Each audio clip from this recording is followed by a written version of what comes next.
আপোনাৰ নামটো sir okay বাবু কি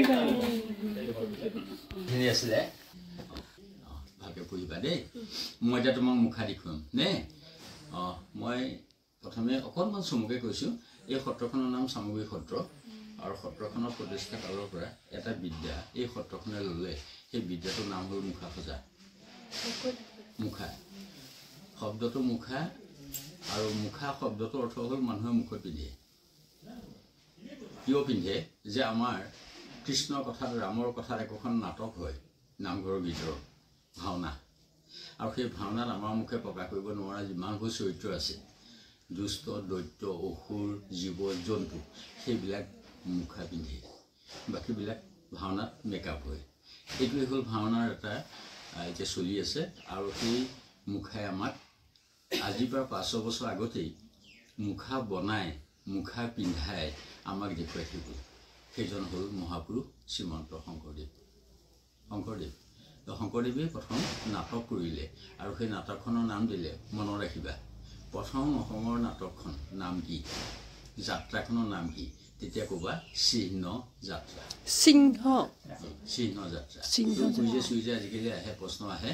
আৰু সেই নাটকখন কোনে কৰিছিলে বুলি ক'লে যদি আহে মহাপুৰুষ শ্ৰীমন্ত শংকৰদেৱে কেতিয়া বুলি ক'লে আজিৰ পৰা 500 বছৰ আগত অৰ্থাৎ 1500 শতিকা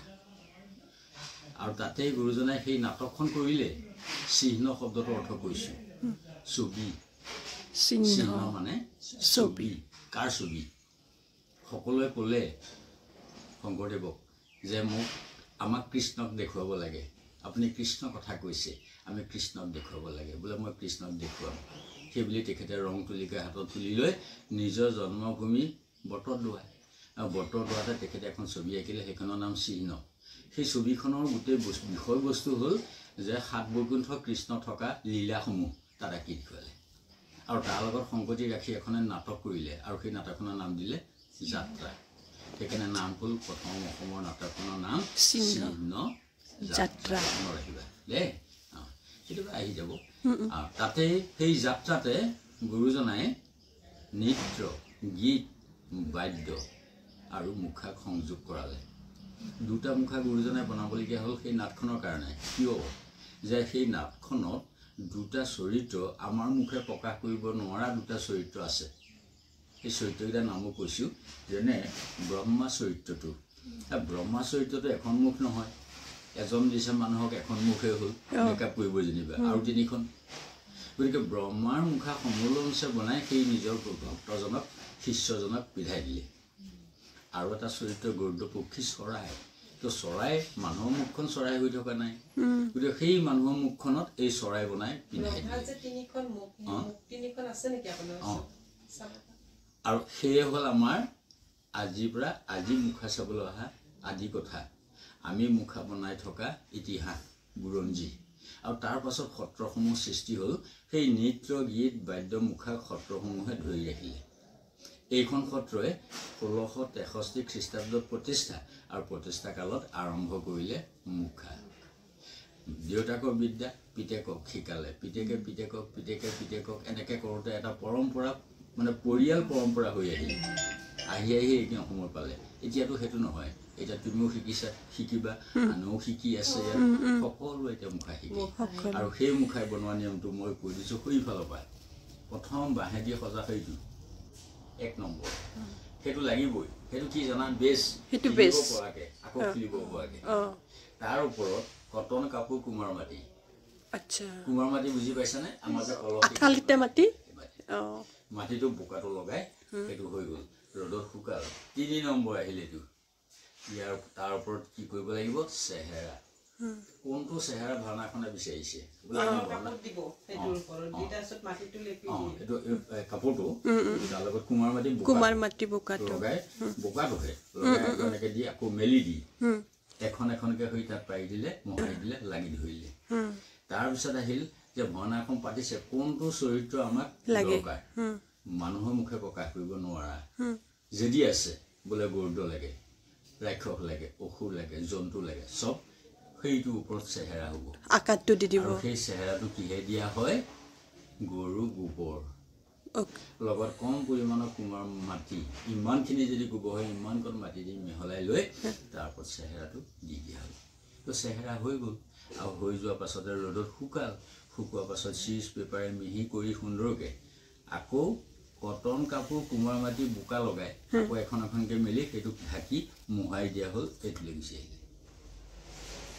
চতুৰ্থ পঞ্চমত কালাৰ এটাই কাম ৰং কৰিবৰ কাৰণে এইটোৰ ওপৰত বগা চকমাটি এটা সানি মুখাটো বগা কৰি দিয়া হ'ল তো বগা হৈ গ'ল হৈ যোৱাৰ পাছত মুখাত ৰং সনা হ'ল বিভিন্ন ৰং যিটো দৰকাৰ আৰু ৰঙৰ পাছত এই খালীকণ দেখিছা এই খালীকণ যিজনে গৰুটো ভাও ল'ব ভাওনাত তেওঁ মুখত সোমাই যাব এইখন মুখ ঢাক খাব এইখন মুখ দেখাব ভাওনাত বহি থকা মানুহখিনি আৰু যেতিয়া সংলাপ অৰ্থাৎ বচন ক'ব এই ভিতৰৰ মানুহজনে ক'ব ক'লে এইটো লৰে আৰু ইয়াতে বাৰে বাৰে হেঁচা খাব আৰু হেঁচা খালে মুখাই বাহিৰে সেই কথা ক'ব আচ্ছা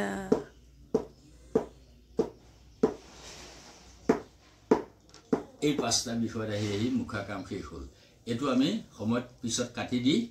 কাপোৰ লগাই এডাল ৰাবাৰ লগাই দিওঁ ৰাবাৰে ধৰি আহে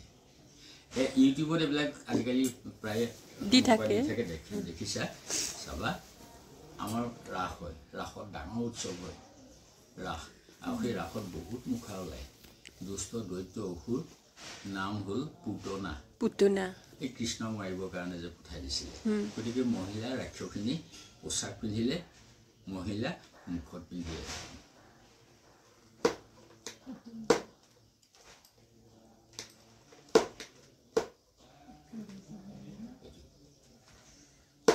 এইটো হ'ল পুতনা মুখা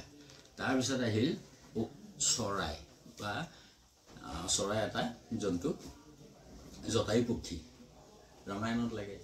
এয়া জটায়ু পক্ষী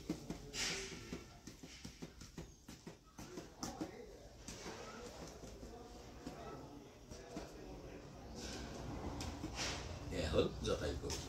তাৰপিছত এনেকুৱাবোৰ চৰিত্ৰ আছে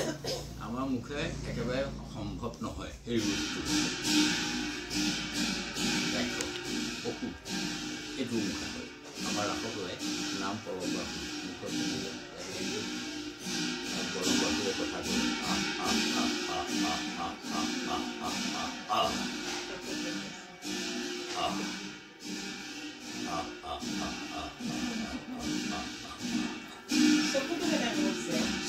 এইটো অলপ লগ হৈ আছে এইটো ইয়াৰ লগত সংযোগ কৰি দিছোঁ কালি কইনাজনে পিন্ধি অকণমান ভিতৰডাল ছিগিলে ভাল কৰা নাই এইটো চকু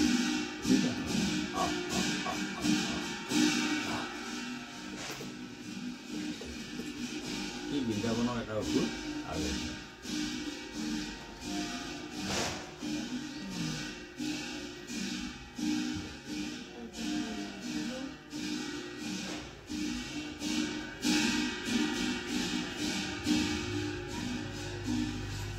এইবিলাক মুখা এটা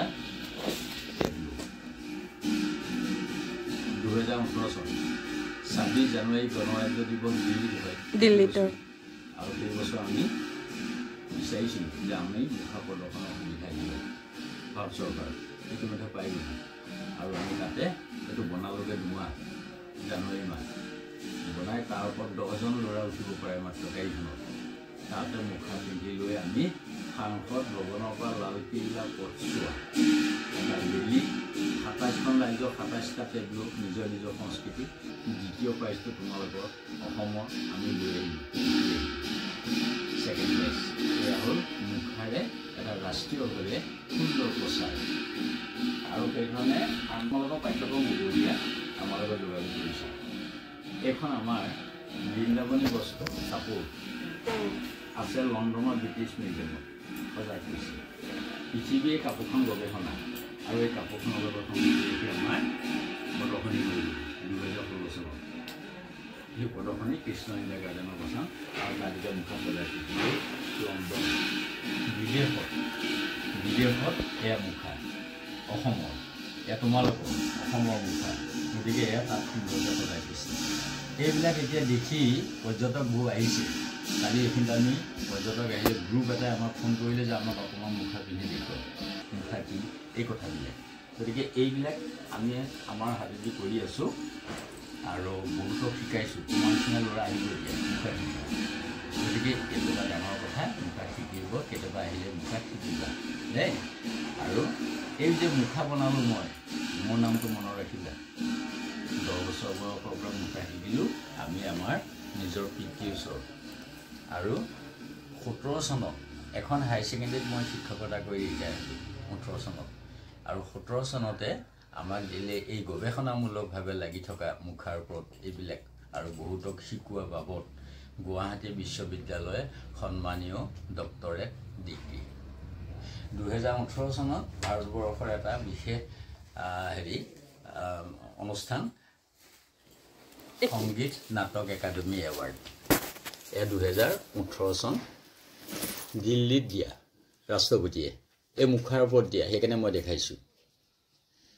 তাৰপিছত 2023 অৰ্থাৎ যোৱা বছৰ তাক বছৰ ভাৰতবৰ্ষৰ আৰু এটা বিশেষ অনুষ্ঠান দ্ৰৌপদী মুৰ্মু দিল্লীত এইটো এলবাম আমাৰ সমস্তজন এৱাৰ্ডি ইয়াৰ ভিতৰত নিজৰ নিজৰ বায়োডাটাসমূহ লিখা আছে প্ৰত্যেকৰ বেলেগ কোনোবা গীত কোনোবা নাচ কোনোবা খেলুৱৈ মোৰ মুখা এইবিলাক গতিকে আমি 10 বছৰ বয়সত মুখা বনাই এইটো ভবা নাই যে এইটো PhD দিব সংগীত নাটক একাডেমি পাম মুখা বনাই সেইটো নহয় আমাৰ ইয়াত এইটো সংস্কৃতি আছে অসমত আমি শিকিব লাগে আৰু সেইকাৰণে আমি মুখাক গুৰুত্ব দিলোঁ আৰু সেই বিদ্যাটো এতিয়া সমস্ত ৰাইজে অসমৰ শিকি লৈ 20-25টা পৰিয়ালে মুখা বনাই চলি আছে ইমান টকা ধৰি যিমান ডাঙৰ লাগে মুখা সজাবলৈ মুখা বিমান বন্দৰত সজোৱা হ'ল মানুহৰ ঘৰত এতিয়া মুখা পৰ্যটকে ইয়াৰ পৰা মুখা লৈ যায় বিদেশলৈ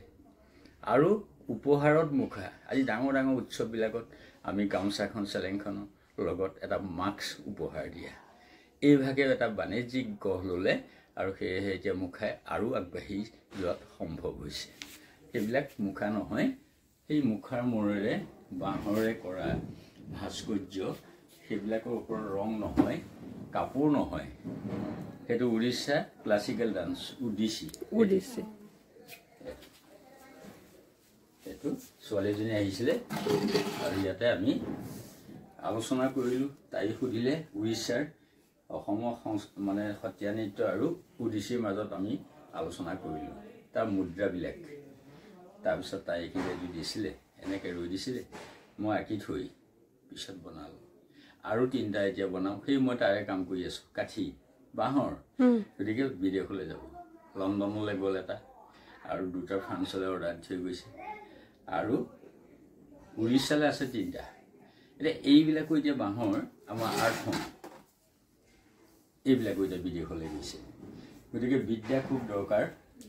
আৰু তোমাক কৈছোঁ বিশেষকৈ তোমাৰ কাৰণে মই এইখিনি কথা বেছি ক'বলগীয়া হ'ল যিহেতু এইটো বিদ্যা তোমালোকে গ্ৰহণ কৰিবা নৃত্য গীত বাদ্য আমাৰ অসমৰ সংস্কৃতি এইবিলাক ল'বা আৰু পঢ়া শুনাটো কৰিবই লাগিব আৰু এই মুখা বিদ্যাও শিকি ল'বা আজি ইউটিউব মাৰিলে আমাক চাওঁ বুলি তাতে আমি কাম কৰি থকা দেখি তেনেকৈও বহুতজনে শিকি লৈ আকৌ মোৰ ওচৰলৈ আহিছে এই চুঙাটোৰ ভিতৰত ভৰাই দিছিলে এইটো ভিতৰত এইটো ভিতৰত মই বনাই লৈছোঁ আৰু এটা মেডেল দিছিলে আৰু এটা দিছিলে আমি য'ত ত'ত গ'লে লগাই যাব লাগে সেইটো এটা ভাৰতীয় সন্মান হয় বা এৱাৰ্ড হিচাপে আমাক কৈ পঠাইছে বা আমি সেইটো ব্যৱহাৰ কৰিছোঁ গতিকে খুব ভাল পালোঁ আকৌ আহিবা ধন্যবাদ ছাৰ আহিব আমাৰ